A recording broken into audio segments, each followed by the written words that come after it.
time me, so the idea is to make this speech no longer than 20 minutes. So what I would like to do today is to share with you some information about specifically 5 Latin American countries, and to share some information that has to do with renewable energy in that region. And some of it was new to me, and I don't know how much you know about what happens in terms of renewable energy in Latin America. But we know that renewable energy sources, clean energy, clean technology, these are all buzzwords, have been for some time. Over the past 10 years, the world's renewable energy capacity has grown by about 8%. The renewable energy sector has expanded dramatically in Latin America, which was due to hefty direct foreign investments and also to private-public sector collaboration. According to the International Renewable Energy Agency, more and more investments in renewable energy are flowing into the emerging markets, and a significant portion of those investments go into Latin America, and most significantly to Brazil, Chile, and Mexico. Between 2012 and 2015, investments total approximately $54 billion US. What is interesting about Latin America, though, is that currently renewable energy accounts for about 25% of the entire energy supply in that region, which is almost twice as much as the overall global figure, which is 13%. Brazil, Mexico, Colombia, Argentina, and Chile jointly account for around 77% of the total energy consumption and around 75% of the total renewable energy capacity in Latin America. And in a bit, I will discuss in more detail the energy consumption breakdown for each of those 5 countries. But before I do that, I would like to, what's worth pointing out is the energy consumption, not just energy production. So, of course, Latin American countries are not the same. There is a lot of variety in terms of the cost of living and the standard of living, the situations, the political, economical situations different. So you can see on this slide Chile and Argentina, that are considered relatively richer country in the region. The energy consumption is 2,000 kilogram equivalent of oil equivalent per capita. Now, if you look at Brazil or Colombia, the consumption would be 1,500 kilogram of oil equivalent. Now, if we compare this to OECD countries, you can see that the consumption more than doubles in the West, in European West. So there is a difference in production, there is a difference in clean energy production in particular, but there is a vast difference in consumption as well between the Latin American region and other countries. Okay, so the following 5 slides will show the breakdown for primary energy consumption in those 5 countries: Brazil, Mexico, Argentina, Colombia, and Chile. So I will just I'll show you those chart pies for a chart pie for each country so that you have an idea what resources are used to generate electricity in those countries. So this is Brazil. This is one of the biggest oil producers in Latin America. It is home to a large pre-salt oil region, an oil-rich offshore reserve trapped below a 2,000-meter thick layer of salt. Brazil is 3rd in the world in hydroelectricity generation, and hydropower is also 2nd largest energy source in the country. So you can see that oil is the primary resource, 47%, whereas hydro is 29%. Installed renewable energy capacity in Brazil accounts for over 50% of the total renewable capacity in Latin America.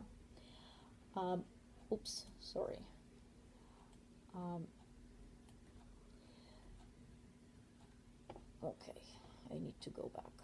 How do I go back? Yeah, okay.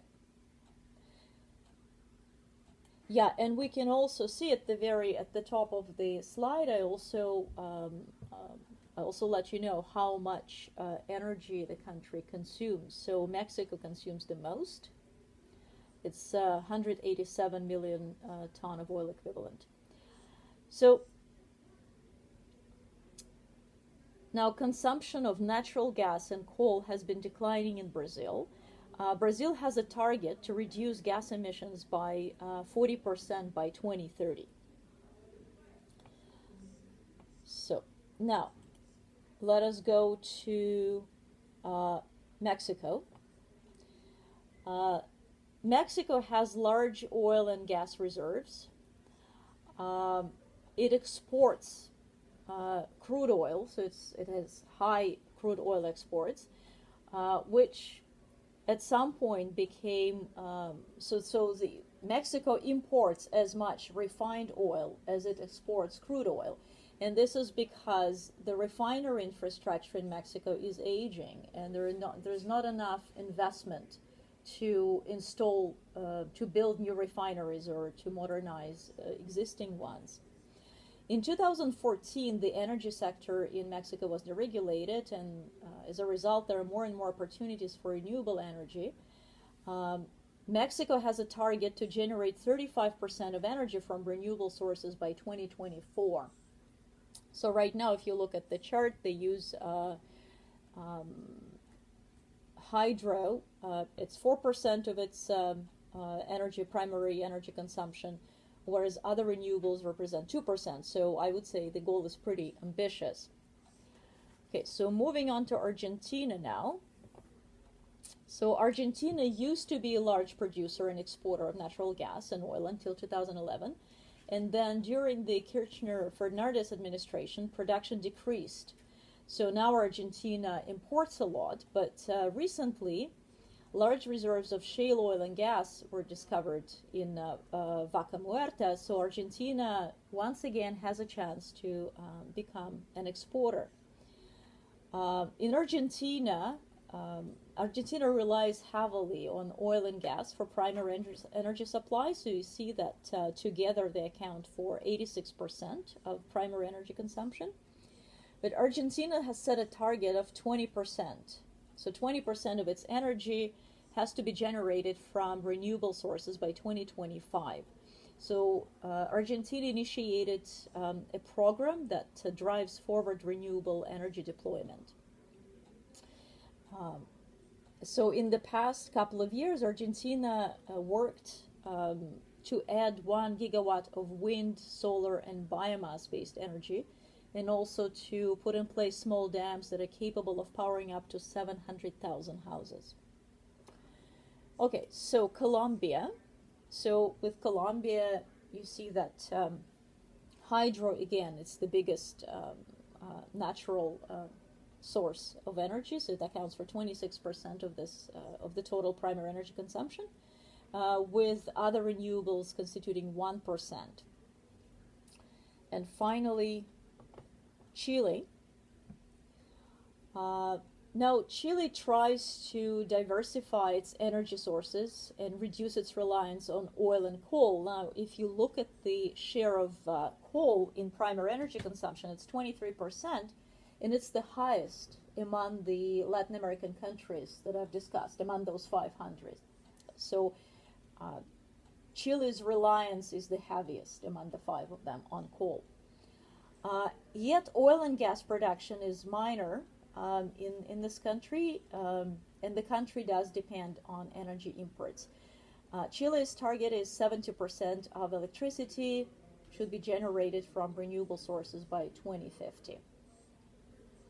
Okay, so this is a very brief overview, a very brief breakdown of what happens in each of those countries in terms of primary energy consumption. Now, you've noticed that hydro in all 5 countries is the main renewable energy source by far. Now, according to the International Renewable Energy Agency, in 2000, 95% of renewable energy mix was due to hydro. But then within 15 years, between 2000 and 2015, it dropped by 15%. So in 2015, this figure was 80%. So out of 212 gigawatt of total renewable energy in the region, 172 gigawatt was due to hydro. Now, why is this happening? Why is hydro playing, as it seems, a less important role in generating energy, generating electricity? The thing is, capacity is not being increased across the board. And this is due to various factors, such as environmental concerns. For example, to build a new hydropower plant, you have to, deforestation is necessary. The construction may also impact marine ecosystems. Another factor is possible droughts. And also sometimes displacement of local populations may be necessary. So this is there is a social concern as well. But still, hydropower meets about 50% of the total electricity demand in Latin America, despite the decrease.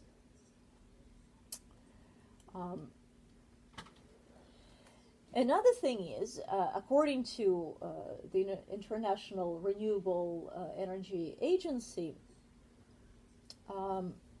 the levelized cost of electricity is going down, so when using hydropower. So this cost dropped from $65 per megawatt per hour in 2010 to only $50 per megawatt per hour in 2016, so in 6 years. So in this price drop occurred due to investments as well as technological advancement. Now, just for comparison, if you compare the levelized cost of electricity using fossil fuel, so that cost ranges between $40 and $150 per megawatt per hour.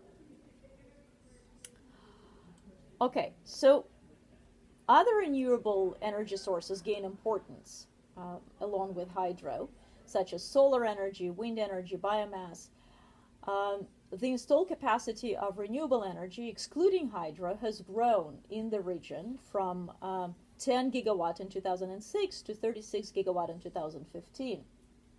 So, and this we're talking about the region as a overall as a whole. The most dramatic increase happened in the use of bio and wind energy. Now, the price of renewable technologies, especially solar and onshore wind, is becoming comparable to hydro.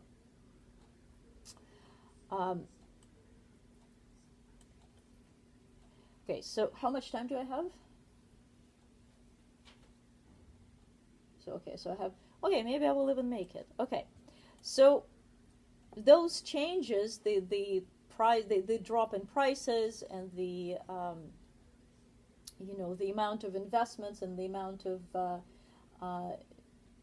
technological development, all of this becomes possible due to major reforms in financial, regulatory, and institutional frameworks. All of this is supporting the deployment of renewable energy in Latin America.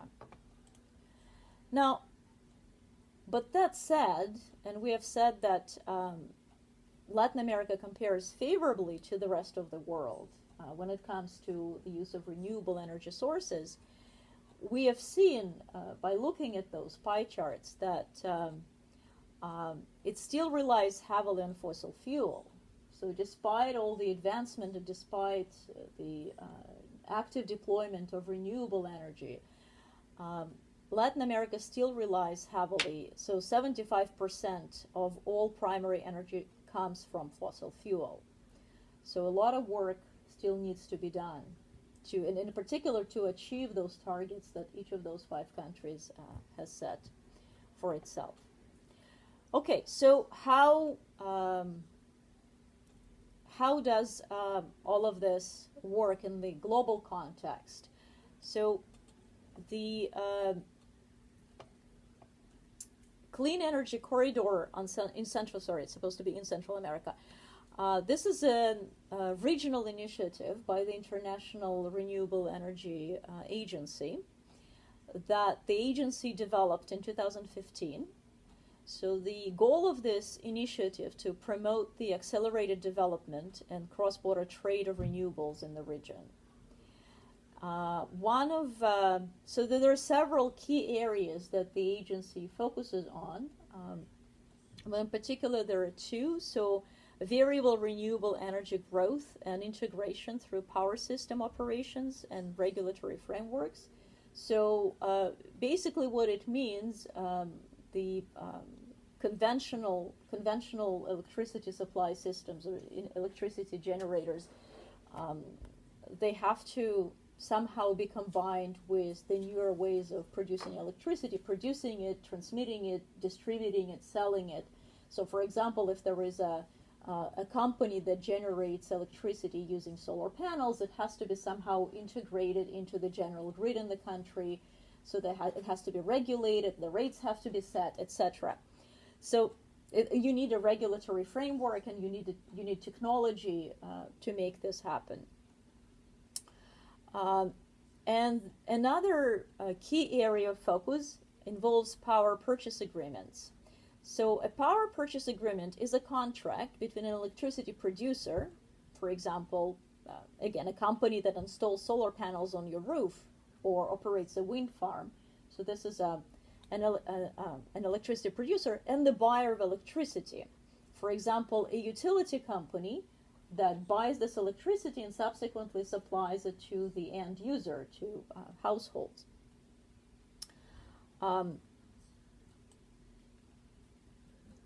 So in the context of Latin America, those power purchase agreements concern mostly solar and wind-based electricity, but there are also other renewable energy sources that